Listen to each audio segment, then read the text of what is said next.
CM ஆன பிறகு பேச்சு உண்டா? தலைவா பின்ற என்ன தலைவா, இந்த வாய்ஸ் போதுங்க அப்படி இப்படின்னு சொல்லி உள்ள தளபதி இருக்கார் சார்.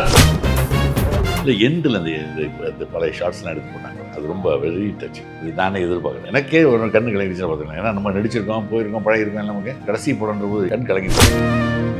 Holidays-nale, அது நம்ம GT Holidays தான். GT Holidays, South India's #1 travel brand. You know you are special when you're with GT Holidays. Max Gold, cash for gold. Call 044-4545-4545. PSR Silk Sarees ஆடி விற்பனை அனைத்து ரகங்களுக்கும் 5 முதல் 50% வரை தள்ளுபடி. தமிழ்நாடு மற்றும் Puducherry.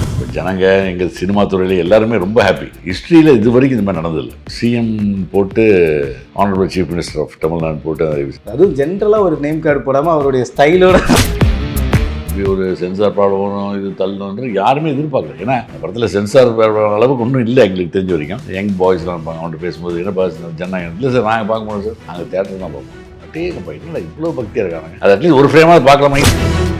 Sharp 9 o'clock with makeup வந்துட்டு evening ஒரு 6 மணி நடிச்சுட்டு 6 மணி போய்ட்டு, ஆனால் திடீர்னு பார்த்தா டிவி பார்த்தா அங்கே ஒரு மீட்டிங் நடக்க அவரா இவரா அவரன்னு சொல்லி ஷூட்டிங் எடுக்கிறதுக்கு நீங்கள் ஏதாவது பணம் கேட்டால் அது கேட்டால் கொடுக்காதீங்க. நீங்கள் லொக்கேஷன் எது இருந்தாலும் நமக்கு தெரியுங்க, எதாவது இருந்தால் எங்களுக்கு ஒரு வாட்ஸ் சொல்லுங்க போது, வேறு ஒன்றும் வேணாம். இதெல்லாம் நம்ம எதிரே பார்க்கலாம். அந்த காலத்தில் எம்ஜிஆர் ஆட்சி இருக்கும்போது இந்த மாதிரி.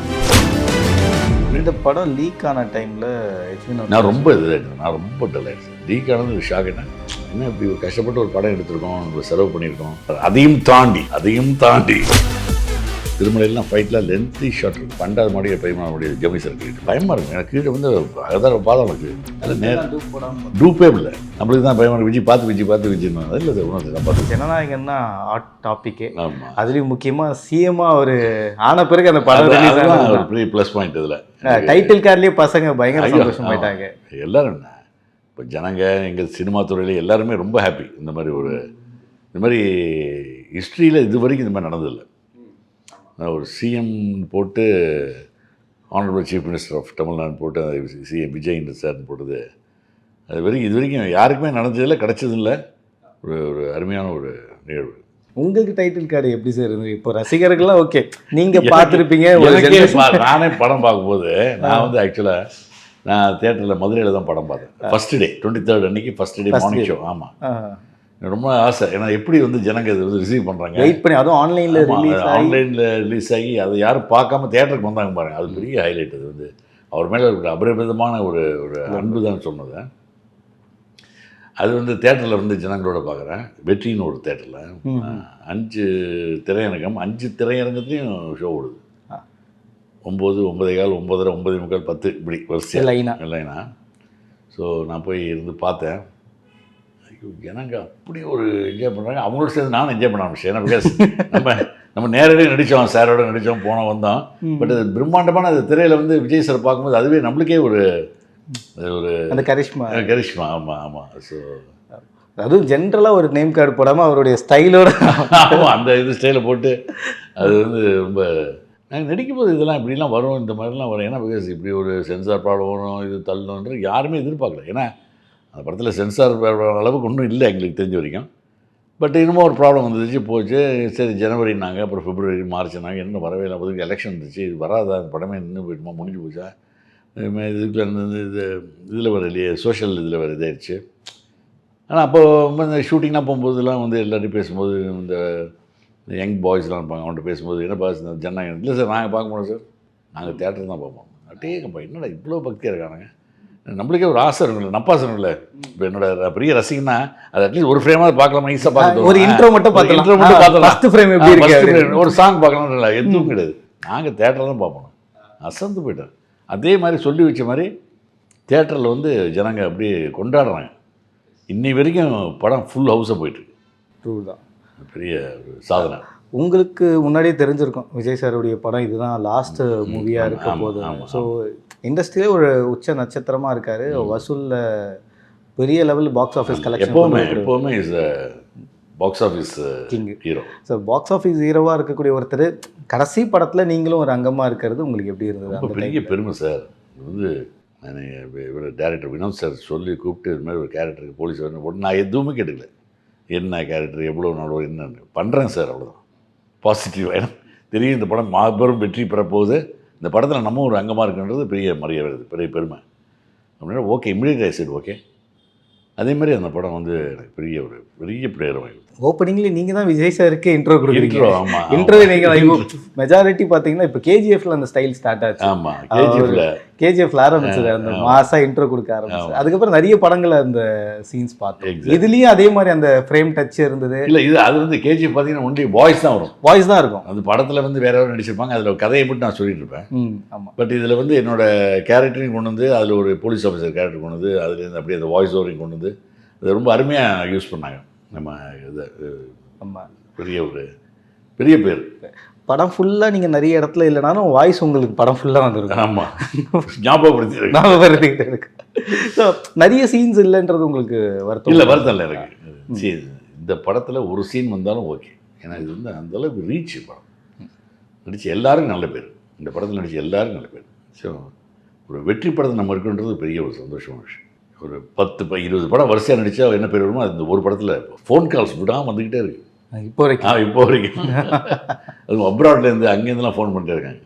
Sir super sir, super sir, அந்த ஓப்பனிங் வாய்ஸ் சூப்பர் சார் அப்படின்னு சொல்லி. அது கடைசி வரைக்குமே அது எண்டும் ஓப்பனிங்கும் எண்டும் நீங்கள் தான் கொடுத்துருப்பீங்க. என்டையர் படத்தை கேரி பண்ணுற மாதிரி ஒரு கேரக்டர் உங்களுக்கு ஆக்சுவலாக. ஸோ அதில் விஜய் சாருக்கு கடைசி படம், அவர் பொலிட்டிக்கல் என்ட்ரி ஆகிட்டார் அந்த படம் போயிட்டு இருக்கக்கூடிய தருவாயிலேயே. ஸோ இவ்வளோ விஷயங்கள் இருக்கும்போது எப்படி இருந்தது அவர் கூட? நீங்கள் என்னெல்லாம் அங்கே டிஸ்கஷன்ஸ் இருக்கும்? இல்லை, ஷூட்டில் இருந்து சீன் என்ன டைலாக் அதை மட்டும் பார்த்துப்போம், என்ன கேரக்டர் என்ன, இப்போ இந்த ஷார்ட் நம்ம என்ன பண்ண போகிறோம்னு சொல்லி டிஸ்கஸ் பண்ணிப்போம், அவ்வளோதான். அவர் எப்போவுமே பேச மாட்டார், ரொம்ப very man of few words, அவ்வளோதான். ஆமாம், கொஞ்சம் தான் பேசுவார். ஆனால் அந்த அன்பு எப்போதும் இருந்துக்கிட்டே இருக்கும். அது ட்ரூ லவ், அவருக்கு பிடிச்சது very true natural love. So அப்படி இருக்கும்போது அதான் சொல்கிறேன், ரொம்ப டிஸ்கஷன் கிடையாது. என்ன கேரக்டர் அங்கே என்ன வேணுமோ அவர் மட்டும் கேட்டு இது பண்ணிடும். டேரக்டர் தான் வந்து கம்ப்ளீட்டாக எங்களுக்கு வந்து இது பண்ணி கரெக்ட் பண்ணிட்டே இருப்பார். கொஞ்சம் வாய்ஸ் மாடரேஷன் இப்படி பண்ணுங்க சார், கொஞ்சம் இங்கே தூக்கு, உள்ள தளபதி இருக்கார் சார், உள்ள தளபதி இருக்கார் சார், அந்த ஒன்று சார். ஆனால் அவர் எவ்வளோ கரெக்டாக ஜட்ஜ் பண்ணி இந்த இடத்துல இவர் கிளாப் சொல்கிறது அப்போவே சொல்லியிருக்கிறது பெரிய வினோத் சார் சொன்னது. சூப்பா. இது ஆல்ரெடி தெலுங்குல நம்ம வந்து பார்த்துருக்கோம், பாலையா சார் நடிச்ச வந்துட்டு பாலையாவுடைய ரெஃபரன்ஸும் இந்த படத்துலையும் வச்சுருந்தாங்க. ஸோ இப்படி இருக்கக்கூடிய இந்த படத்தில் சில விஷயங்கள் ஒரு சேஞ்சஸ் இருந்தது. தமிழ்நாடு அரசியலுக்கு ஏற்ற மாதிரி டைலாக்ஸ் இருக்கட்டும், கேரக்டர்ஸ் வந்து நம்ம அசம்ஷனுக்கு விட்டாங்க, நீங்கள் யாரை வேணால் நினச்சிக்கங்கன்ற மாதிரி. ஸோ ஒரு பொலிட்டிக்கல் டச்சாக நிறைய இடத்துல பண்ணியிருந்தாங்க. இதெல்லாம் எப்படி இருந்தது? நீங்கள் பண்ணதுலேயே ஃபுல் ஃப்ளெஷ்டு ஒரு அரசியல் படம், அது சிஎம்ஏ. இது எப்படி இருந்தது சார்? இந்த படத்துடைய அனுபவம் நிறைய இருக்கும், பட் இது ஃபுல் அண்ட் ஃபுல் ஒரு பொலிட்டிக்கல் என்ட்ரியாக வரக்கூடிய ஒரு படமாக இது பார்க்க. ஆமாம், பொலிட்டிக்கல் என்ட்ரி வரக்கூடிய படம் தான் அது. இந்த ஸ்க்ரீன் பிளே அந்த மாதிரி அமைச்சிருக்காங்க. ஸ்க்ரீன் பிளே அந்த மாதிரி அமைச்சதுனால அது பெருசாக நம்ம அதை இம்பார்ட் ஆகுது. நமக்கு வந்து படத்தோட கதையோடு அப்படியே போயிடுது. நம்ம தனியாக அப்புறம் யோசிச்சு பார்த்து ஆமாம் இல்லை பொலிட்டிக்கல் இதில் அது இதுக்காக அப்படிலாம் தோணும். பட் படம் பார்க்கும்போது உங்களுக்கு எந்த இதுவும் தோணுது. ஆமாம், டோட்டலாக கான்சன்ட்ரேட் வந்து விஜய் சார் எழுதுவார். ஸோ அந்த மாதிரி. நீங்கள் ரசித்த சீன் என்ன சார்? இந்த படத்தில் நிறைய காட்சிகள் இருந்தாலும் உங்களுக்கு இல்லை எண்டில் இந்த பழைய ஷார்ட்ஸ்லாம் எடுத்து போட்டாங்க, அது ரொம்ப வெரி டச்சிங். அது நானே எதிர்பார்க்கல. ஏன்னா நம்ம படம் முடிஞ்சு நாங்கள் சில சமயம் காப்பீஸில் எண்டு டப்பிங்கில் பார்த்தோம், அப்படிலாம் இல்லை, அதுக்கப்புறமா சேர்த்துருக்காங்க. ஏன்னா அதை பார்த்துட்டு தியேட்டரில் எல்லாரும் அழுதாங்க. எல்லாம் எனக்கே ஒரு கண்ணு கலங்கிடுச்சுன்னு பார்த்துக்கலாம். ஏன்னா நம்ம நடிச்சிருக்கோம், போயிருக்கோம், பழகிருக்கோம். நமக்கு ஒரு அருமையான ஒரு நடிகர், நல்ல ஒரு அருமையான மனிதர். அவர் இதோட கடைசி படம்ன்ற போது எல்லாருமே ஒரு சின்ன ஒரு எங்கே அதான் இளைய தளபதியிலேருந்து தளபதியாகி இப்போ சிஎம் ஆகிற வரைக்கும் அந்த ஜேர்னி ஃபுல்லாக கட் பண்ணி வச்சுருப்பாங்க. அது வந்து நீங்கள் முன்னாடியே பார்த்தது உண்டா சார் மேக்கிங்கில்? இல்லை கிரியேட் பண்ணியிருக்காங்க முதல்ல இல்லை, எனக்கு தெரிஞ்ச வரைக்கும் இல்லை, போட்டாங்களா எனக்கு தெரியல. தேட்டர் மதுரையில் பார்க்கும்போது எனக்கு அப்படியே மாதிரி கண் கலங்கிடுச்சு. ஏன்னா நிறைய பேருக்கு அது ஒரு அந்த கடைசியாக அனிருத்துடைய வாய்ஸ்க்கும் அந்த சைன் போட்டு அவர் மியூசிக் வேற லெவல் கேட்கவே வேணாம். இந்த செட்டில் நடந்த சுவாரஸ்யமான விஷயங்கள் இப்போ ஜென்ரலாக எல்லாரும் இது கேட்டிருப்பாங்க, சுவாரஸ்யமாக என்ன நடந்தது இந்த செட்டில் விஜய் சாரோட இருந்த அனுபவங்கள்னு எல்லாரும் கேட்டிருப்பாங்க. பட் இருந்தாலும் நீங்கள் இது வந்து ரொம்ப முக்கியமான ஒரு படமாக அமைஞ்சதால் அந்த விஜய் சார் அங்கே டேக் அவேவாக நான் பார்த்தேன், செட்டில் இப்படி இருந்தாருன்னா என்ன சொல்ல? இல்லை, செட்டில் தான் குவைட் தானே சைட். நாம இது வரைக்கும் ஒரு 10-11 படம் நடிச்சுக்கணும். அவளை அதே விஜய் சார் தான், அதே குவைட்டு வாங்க எப்படி இருக்கீங்க அவ்வளோதான். அதுக்கப்புறம் டைலாக் போய்டுறது, என்ன சீன் அது இதுன்னு போய்டும், அவ்வளோதான். ஓகே. பட் அங்கே அவர் வந்து பொலிட்டிக்கலாக நடிச்சுக்கிட்டு இருக்கும்போதே சினிமாவிலும் நடிச்சுக்கிட்டு இருந்தார். பட் நிறைய பிரச்சனை இருந்தது இந்த படம் வந்து நடிக்கும்போது. ஒரு பக்கம் ஒரு கேம்பெயின் பார்க்கணும், இன்னொரு பக்கம் படம் ரிலீஸ். எந்த விதமான ஒரு எக்ஸ்பிரஷனோ ஒரு மனுஷன் டயர்ட் ஆவான், யோசிப்பான், டென்ஷன் ஆவான், எதுவுமே கிடையாது. நார்மலாக பொலிட்டிக்கல் ப்ரெஷர் இருக்கு. ஆனால் புதுசாக அரசியல் என்ட்ரி ஆக்சுவலாக இந்த மாதிரி பொலிட்டிக்கல் ப்ரெஷர் இருக்குது, மீட்டிங் போகணும், அதை பற்றி பேசணும், இந்த அஜெண்டா பற்றி இது பண்ணணும் அப்படின்னா ஒரு யூஷுவல் இதுனா கொஞ்சம் டென்ஷன் ஆகிடுவோம். சரி இன்றைக்கி ஆஃப் வச்சுக்கோங்க சார் போதும் அப்படின்னு சொல்லுவோம். இந்த கிளம்ப வரமாட்டோம். அந்த மாதிரி ஷூட்டிங் பேக்கப்படும். எதுவும் கிடையாது. அவர் வந்து டெய்லி காலையில் ஷார்ப் 9 o'clock வித் மேக்கப் வந்துட்டு ஈவினிங் ஒரு 6 மணி நடிச்சுட்டு 6 மணி போய்ட்டு ஆனால் திடீர்னு பார்த்தா டிவி பார்த்தா அங்கே ஒரு மீட்டிங் நடக்க அவராக இவராக அவரன்னு சொல்லி ஸ்பீச் எல்லாம் பார்த்தீங்கன்னா அந்த ஒரு ஃபோர்ஸ் இருந்தது இல்லையா, அது ஷூட்டில் பார்க்க இந்த மனுஷன் அப்படிலாம் பேசுகிறாருன்னு சொல்லி நம்மளுக்கே ஒரு ஆச்சரியமாக இருக்குது. சினிமா துறையில் இருக்கக்கூடிய நிறைய பேருக்கு ஒரு பெரிய சந்தோஷம் வந்து விஜய் சார் சிஎம் ஆனது. நம்ம ஃபிலிம் இண்டஸ்ட்ரியே வந்திருக்காருல்ல, அது ஒரு பெரிய ப்ளஸ். அது ரொம்ப ஒரு சந்தோஷமான விஷயம். அதாவது இவ்வளவு பாப்புலாரிட்டி, இவ்வளவு மானிட்டரி வைஸு, பண விஷயம் இதெல்லாம் தூக்கி ஓரம் வச்சுட்டு மக்களுக்காக சேவைப்படுறதுக்காக வந்திருக்காருல்ல, அதுக்கு ஹேட்ஸ் ஆஃப். நீங்கள் எப்படி பார்க்குறீங்க அவருடைய அரசியல் பணத்தை? இப்போ நீங்கள் செட்டில் பார்த்த மாதிரியே ஒரு பக்கம் சைலண்ட்டாக இருக்காரு, ஆனால் அந்த ஸ்டேஜ் ஏறின பிறகு அவருடைய ஸ்பீச் வந்து ஒரு மாதிரி ஃபயராக. ஸோ இப்படி இருக்கக்கூடிய ஒரு பர்சனாலிட்டி இவர் சிஎம் ஆவாரான்றதுக்கே நிறைய பேர் இல்லை ஆக மாட்டார், 2 சீட்டு ஜெயிக்காதெல்லாம் நிறைய டாபிக்ஸ் போச்சு. பட் அதெல்லாம் தாண்டி மெஜாரிட்டி வின் பண்ணியிருக்காரு. இப்போ சிஎம்மாக இருக்கிறது எப்படி பார்க்குறீங்க? இல்லை, சிஎம்மாக வந்தது ஒரு பெரிய விஷயம் ஒன்று. அதை விட இன்னொன்று வந்து நிறைய நல்ல நல்ல விஷயங்கள்லாம் இப்போ வந்து டூயிங். நீங்கள் ஒரு அமைச்சர், தாவக அமைச்சர் சொன்ன மாதிரி வந்து ஷூட்டிங் எடுக்கிறதுக்கு நீங்கள் வந்து ஏதாவது பணம் கேட்டால் அது கேட்டால் கொடுக்காதீங்க, நீங்கள் வந்து லொக்கேஷன் எது இருந்தாலும் வந்து தெரியுங்க, ஏதாவது தான் எங்களுக்கு ஒரு வாட்ஸ் சொல்லுங்க போது வேறு ஒன்றும் வேணாம். இதெல்லாம் வந்து நம்ம எதிரே பார்க்கல. அந்த காலத்தில் வந்து எம்ஜிஆர் ஆட்சி இருக்கும்போது இந்த மாதிரி இருந்தது. எங்கே வேணால் ஷூட் பண்ணலாம் அப்படின்னு சொல்லி இப்போ சினிமானா விட்ருவாங்க போயிடுது. ஓகே இந்த கலைஞர் ஆட்சியில் இருந்து இப்போ இவர் ஆட்சியில் இப்போ வந்து ஓப்பனாக சொல்லிட்டாங்க, நீங்கள் வந்து எடுத்துக்கோங்க, எங்கே வேணும் எதாக இருந்தாலும் எங்கிட்ட உடத்தை இன்ஃபார்ம் பண்ணியிருக்கேன், இன்ஃபார்ம் மட்டும் போதுங்க, நாங்கள் பார்த்துக்குறோம், எங்களுக்கு ஒரு பைசா கொடுப்போம். அதெல்லாம் எங்களுக்கு வந்து பெரிய பூம் மாதிரி. ஏன்னா அது பெரிய ஒரு இதுமான டென்ஷனாக இருக்கும். சீக்கிரம் போலீஸ் சீக்கிரம் அந்த மாதிரிலாம் அதெல்லாம் இனிமேல் இருக்காது. ஒரு கம்ஃபர்ட் ஜோன் இருக்குது. கம்ஃபர்ட் ஜோன் இருக்குது. ஸோ அது நம்ம இண்டஸ்ட்ரியில் அவர் வந்தது நம்மளுக்கு ஒரு பெரிய ஒரு சிஎம் ஆன பிறகு பேச்சு உண்டா அவர்கிட்ட? ஃபோன் பண்ணி படம் கூடி சீக்கிரம் மீட் பண்ண போகிறேன், இன்னும் மீட் பண்ணல.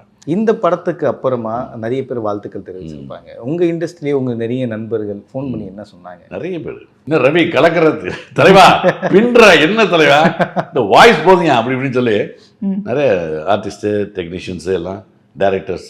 கேஜிஎஃப் தான், கேஜிஎஃப்லேருந்து ஒரு சேஞ்ச் ஓவர் கிடைச்சது. இந்த படம் லீக் ஆன டைமில் நான் ரொம்ப இதாகிட்டேன், நான் ரொம்ப டல் ஆகிடுச்சேன். லீக் ஆனது ஒரு ஷாக். என்ன ஒரு வினோத் சார் ரொம்ப இதாகிட்டாரு.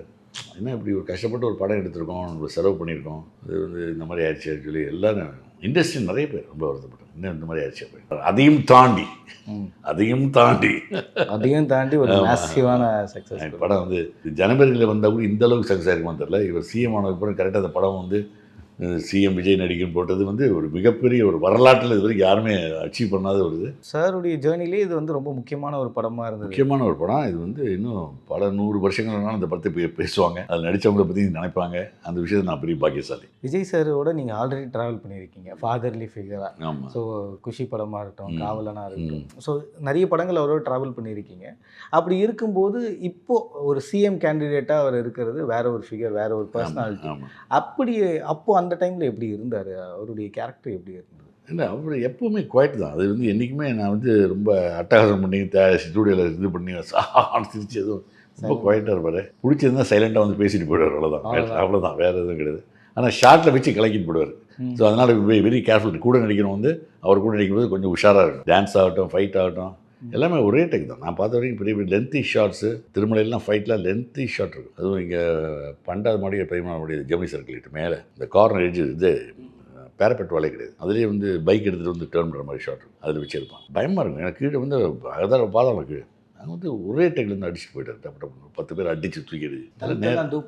டூப்பே இல்லை. நம்மளுக்கு தான் பயமாக விஜய் பார்த்து விஜய்னு. அது இல்லை சார், உணர்ச்சி நான் பார்த்துக்கிறேன் சார். நீங்கள் ஆல்ரெடி அவரோட அப்பா கேரக்டர்லாம் பண்ணியிருப்பீங்க. அவருடைய அப்பா கிட்ட பேச்சுவார்த்தைகள் இருந்திருக்கும். ஆமாம், அவருமே முன்னாடி இருந்து சொல்லிட்டு இருக்காரு. அவர் ரொம்ப ஸ்ட்ரிக்ட் மேன். அவர் எஸ்எஸ்சியை பார்த்தா எங்களுக்குலாம் பயம். அப்போது ரொம்ப டைம் பங்க்சுவல் ரொம்ப கீப் பண்ணுறாரு. காலையில் கரெக்டாக 9 மணிக்கு வித் மேக்கப் போட இருக்கணும். நம்ம கொஞ்சம் அப்படி இப்படி இருப்போம். ஐயோ காலையில் எழுந்து ஓடிடுவோம். அவர் படத்துக்குலாம் வந்து எஸ்எஸ்சி படம் தான் ஃபஸ்ட்டு போயின்றது. டைலாக்லாம் பக்கமாக இருக்கும். நானும் ரஜினி சார் படம் நான் செகப் பண்ணிடுறேன். ஆமாம், ஐயோ பக்கமாக டைலாக் கொடுக்குறேன். மனப்பாடம் பண்ணி நடிக்கணும், எல்லாம் ஒரே டேக்கில் எல்லாம் கோவம் வந்துடும் அவருக்கு.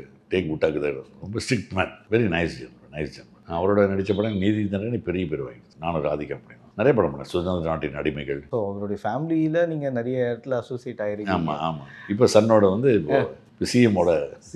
ஆமாம். ஸோ இந்த படங்கள்லாம் பண்ணிகிட்டு இருக்கும்போது சார் கிட்ட முன்னாடியே அவர் சிஎம் ஆவாருன்ற கணிப்பு யாருக்கும் பெருசாக இல்லை. யாரும் வந்து ஏன்னா அந்த பொலிட்டிக்கலாக ஒரு படம் போயிட்டு இருக்கு, இதுக்கு வந்து நிறைய தடைகள் வரப்போது, நிறைய பேர் பொலிட்டிக்கல் ப்ரெஷர்லாம் இருந்தது. பட் இந்த படம் ரிலீஸ் ஆகிறதுக்கு முன்னாடியே நிறைய பிரச்சனை ஆகுது. அண்டர்கோ பண்ணாரு. எலெக்ஷனுக்கு முன்னாடி இந்த படம் ரிலீஸ் ஆயிருந்தா மிஸ் ஆன தொகுதிகளும் சேர்த்து ஜெயிச்சிருப்பாங்க அப்படின்னு பேசுகிறாங்க.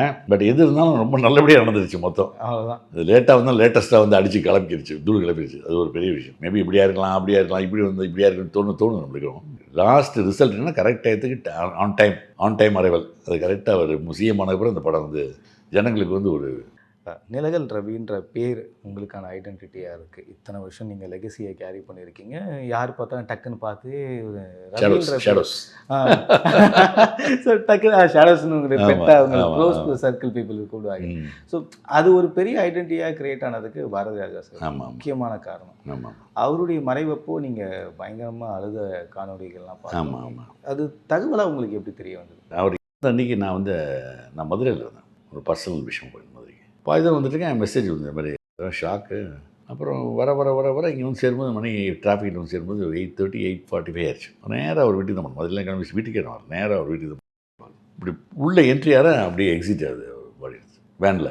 ஐயோ மிஸ் பண்ணிட்ட மெசேஜ் யாரை பார்க்க முடியல, ரொம்ப ஒருத்தர் ஆயிடுச்சு. அடுத்த நாளைக்கு பார்த்தா மார்னிங் ஃபஸ்ட் ஃப்ளைட் என்னென்னு பார்த்தா 6 மணி ஃப்ளைட். அந்த 6 மணி ஃப்ளைட் எல்லாம் ஃபுல், டிக்கெட்டே இல்லை. நம்ம டேரக்டர்ஸ் ஆக்டர்ஸ் எல்லாம் புக் பண்ணிட்டாங்க. அதுக்கப்புறம் அடுத்த ஃப்ளைட் நம்ம பார்த்தா 8-8:30 மணி இருக்கும். அந்த ஃப்ளைட்டில் போட்டோம். 3 மணி தான் இது பண்ணுறாங்க, கிரிமேஷன் பண்ணுறாங்க. சரி போய் ஏர்போர்ட்டில் போய் கரெக்டாக ஒரு 7 மணி இருக்கும். 8:30 மணி ஃப்ளைட்டு, 7 மணிக்கு செக்இன் பண்ணியிருக்கேன். பின்னாடியே வந்து பார்த்தா பாக்யராஜ் சார் ஓடி வருவார். என்ன ரவி சார் எத்தனை மணிக்கு சார் ஃப்ளைட்? நம்ம சார் உங்கள் ஃப்ளைட் போயிடுச்சுன்றாங்க. ஐயோ போயிடுச்சுன்னா இந்த ஃப்ளைட்டில் ஒன்று கேட்டு ஒரு இடம் இருக்குன்னு சொன்னால் அந்த இடத்த உடனே டிக்கெட்டை வாங்கி நானும் ஒரு ஏர்போர்ட்டில் உட்காந்து ஒரு 1.5 மணி நேரம் பேசிகிட்டு இருக்கோம். நானும் பாக்யராஜ் சாரும் பழைய கதையெல்லாம் 16 அந்த இது சிகப்பு ராஜாக்கள் எல்லாம் பேசிட்டு அப்புறம் மதுரைக்கு போனோம். பண்ணோம் எல்லாம் முடிஞ்சு அப்புறம் ஒரு 15 நாள் கழிச்சு 20 நாள் வச்சு கோயம்புத்தூருக்கு ஃப்ளைட்டில் உட்காந்துருக்கேன். ஃபோன் வருது காலையில் 8:30 மணிக்கு இருக்கும். ஹலோ அப்படின்னு. சார் இது மாதிரி பாக்யராஜ்.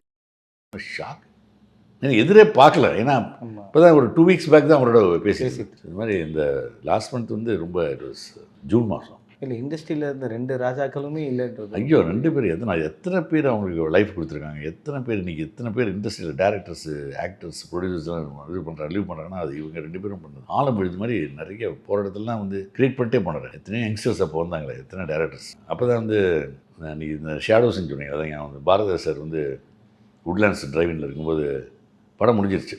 அவர் பேர் வைப்பார்ல எல்லாம். சார் நான் போயிட்டு சார் இது பேர் ஓகே இல்லை வேறு ஏதாவது பேர் வைக்கலாமா சார்? என்ன பேர் அவனுக்கு? Ravichandran, full name Ravichandran. ஏற்கனவே ரவிச்சந்திரன், சந்திரன், ரவி, சூரியன், பிரைட்டாக சூரியன். தேங்க்யூ சார் சொல்லிட்டு அறிமுகம் ரவின்னு போட்டாங்க. ஆனால் ஆடியன்ஸ் வந்து நிழல்கள் ரவின்றாங்க. அதுக்கப்புறம் ஷேடோஸ் அவர்கிட்ட போய் சார் ஷேடோஸ் யாரையா ஷேடோஸ் சார் நிழல்கள். ஓ அவனாயோ நான் வச்ச பையன் ஷேடோஸ். அதனால் அது சிவாஜி சார் என்ன பண்ண, நான் வண்டியில் ஒன்று போட்டேன். வண்டி வாங்கினோன்னே இப்போ பாண்டு ஒன்று ஆக்டர் இல்லை அவர் நம்ம இறந்தார். ஸோ அவருக்கு அவன் வந்து வண்டியில் பி பாண்டுன்னு போட்டோம். நான் ஒரு நாளைக்கு என்ன பாட்டு நம்ம பேர் எதை போடலாமா அதில் வண்டியில்? நானும் சார் ஒரு வண்டி வாங்க போகிறேன், போட்டுடலாமா? ஷேடோஸ் போட்டோம்டா. White colour feet. சத்யராஜ் சொன்ன மச்சான் நீ ஒயிட் கலர் ஃபீல்டு வந்து சம்பளம் ஏறி மச்சான். ஒயிட் கலர் ஃபீல்டு வந்து அப்படி சர்ற திரும்பிச்சு ஏவிஎம்ல மிரண்டு சம்பளம்லாம் ஏறி நீ யாரும் பைக்கில் போகாதன்ட்டான். இது வேறு மைண்டில் ஓடிடுது. சரி சொல்லிட்டு சரி ஷேடோஸ் போட்டுருவோம். சரி ஷேடோஸ் ஒன்று. அப்போ இஸ் பேசிக் ஆர்டிஸ்ட்டு யார்? பாண்டு, பேச்சுலர் ஆஃப் ஃபைன். ஒயிட்டுக்கு ப்ளூ போடுறேன், ஒயிட்டுக்கு ப்ளூ அப்படின்னு சொல்லி அதில் வந்து இந்த ஷேடோஸ்ன்னு சொல்லி அழகாக ஸ்டென்சிலில் கட் பண்ணி பெயிண்டிங் பண்ணிட்டோம். படம் வந்து இதே மாதிரி சொன்னே ஏவிஎம்ல வந்து அப்படியே இறங்கிடுது. இப்போ எனக்கு தான் சிவாஜி சார் உட்காந்துருக்கேன் 7th ஃப்ளோரில். இது ஒரு படம் ஒன்று வாழ்க்கையோ இது ஒரு படம். வண்டியை போய் நிறுத்தி இப்படி பார்க்குற உட்காந்துருக்காரு. லைன் மாதிரி உட்காந்துருக்காரு. ஒன்று இறங்கி சைலண்ட்டாக சாத்திட்டு மெதுவாக டேய் அப்படின்னாங்க. அப்பா அப்படின்னு வாங்க என்னடா இது டேய் நடிக்காது என்ன எழுதியிருக்கேன் இந்த ஷேடோஸ் அப்படின்னா சும்மா அந்த நிழல்களுக்கு இங்கிலீஷில் ஷேடோஸ் போட்டேன். ஏன் வாழ்க்கை ஊர்முறவும் இந்த படத்து பேர்லாம் எழுத வேண்டியதானே.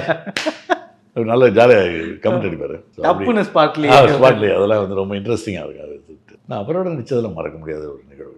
வாய்ஸ் மாடுலேஷன் எல்லாம் அவர்கிட்ட நிறைய கற்றுக்கிட்டேன் ஆன் தி செட். சீனியர்ஸோட ட்ராவல் பண்ணும்போதே நமக்கு நிறைய கண்டிப்பாக நிறைய கற்றுக்கணும் வரைக்கும். அப்புறம் ரெண்டாவது அப்போ வந்து கேரவன் கிடையாது உங்களுக்கு. கேரவன் இல்லாததுனால இந்த மாதிரி உட்காந்து பேசி தான் ஆகணும். நீங்கள் வந்து அவாய்டும் பண்ண முடியாது. ஏன்னா செட்டில் தான் இருப்போம். செட்டு முடிச்சு வாசலில் எங்கேருந்து சேர் போட்டு தான் உட்காந்து இங்கே வா இங்கே வா அப்படின்னு ஜெயிச்சுக்கலாம் எங்கே போகிறேன் இல்லை இங்கே வா இங்கே வந்து அடியான்னு. ஸோ எல்லாம் நான் ரஜினி சார் கமல் சார் எல்லாம் வந்து ஒரு பிஃபோர் சீன் போகிறதுக்கு முன்னாடி டைலாக் எல்லாருக்கும் வரும். டைலாக் பார்த்து இது அதுன்னு இப்போ அதெல்லாம் போயிடுச்சு. இப்போ எல்லாம் அவங்க கேரவனில் வந்து பார்த்துட்டு அவங்க மைண்டில் எழுதிட்டு வந்து பாக்கியராஜ் சார், பாரதிராஜ் சார் எல்லாருடைய மறைவுமே அன்எக்ஸ்பெக்டட்.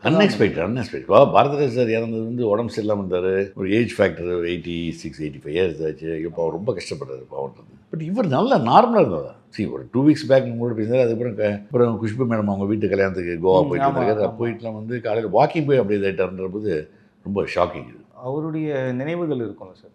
இல்லை அவர் வந்து அவர் எப்படின்னா கோயம்புத்தூரில் நான் ஒரே ஸ்கூல். ஓகே. நான் மணி ஸ்கூல்னு கோயம்புத்தூரில் என்னோடய சீனியர் 4 years 5 years சீனியர். அடிக்கடி இந்த ஸ்கூல் மேட்டர்லாம் பேசுவோம். நான் அவர் படத்தில் அவரோட நடிக்கலை. இன்ஃபேக்ட் ஆக்சுவலாக வந்து நிழல்கள் நடிக்கும்போது எனக்கு வந்து அடுத்த படம் இவர் தான் கூப்பிட்டது, அந்த 7 நாட்கள். ஆமாம் ஆமாம். அதில் வந்து ராஜேஷ் கேரக்டர் நான் பண்ண வேண்டியது. ஓ சரி சரி சரி. ஆமாம், இது யாருக்குமே இதுக்கு சொல்ல. ராஜேஷ் கேரக்டர் நான் பண்ண வேண்டியது. அது வந்து எல்லாம் பேசி ரவி தான் பண்ணணும்னு சொல்லி அவர் ரொம்ப. இப்போ வந்து கோயம்புத்தூரில் ஒரே ஸ்கூலு, ஒரே ஏரியா, பாப்பநாயன் பாளையம் ஏரியா. ஒன்றாவே ட்ராவல் பண்ணி வந்தோம் ஃபீல்டுக்கு. பட் ஃபீல்டுக்கு வந்து அப்புறம் டேரக்டர் எல்லாம் போயிட்டார், அவர் ஹீரோ அப்படி ஆகிட்டார். நாங்கள் இந்த பக்கம் சச் அ ஒண்டர்ஃபுல் பர்சன். எல்லாரும் ஹெல்ப் பண்ணணும்னு நினைக்கிற கேரக்டர். அவர் கோவப்பட்டு என்றைக்குமே நான் பார்த்ததில்ல, டென்ஷனாக நான் பார்த்ததில்ல. பாக்கிறது இந்த கூலாக தான் டீல் பண்ணுவார். திரைக்கதையில் அமிதாப் பச்சன் மிரண்டு போயிட்டாரா? ஆமாம், அமிதாப் பச்சன் வந்து மிரண்டு போயிட்டார். அவருக்கு அந்தளவுக்கு அதெல்லாம் நம்மளுக்கு ரொம்ப பெரிய பெருமை. நிறைய விஷயங்கள் பேசணும். தேங்க்யூ. பொன்னான நேரத்தில் முக்கியமான நினைவுகளை எங்களோட ஷேர் பண்ணிக்கிட்டீங்க. Great pleasure. Thank you very much. Holidaysனாலே அது நம்ம GT Holidays தான். GT Holidays, South India's #1 travel brand. You know you are special when you're with GT Holidays. Max Gold, cash for gold. Call 044-4545 4545. PSR silk saris ஆடி விற்பனை. அனைத்து ரகங்களுக்கும் 5 முதல் 50% வரை தள்ளுபடி. தமிழ்நாடு மற்றும் புதுச்சேரி.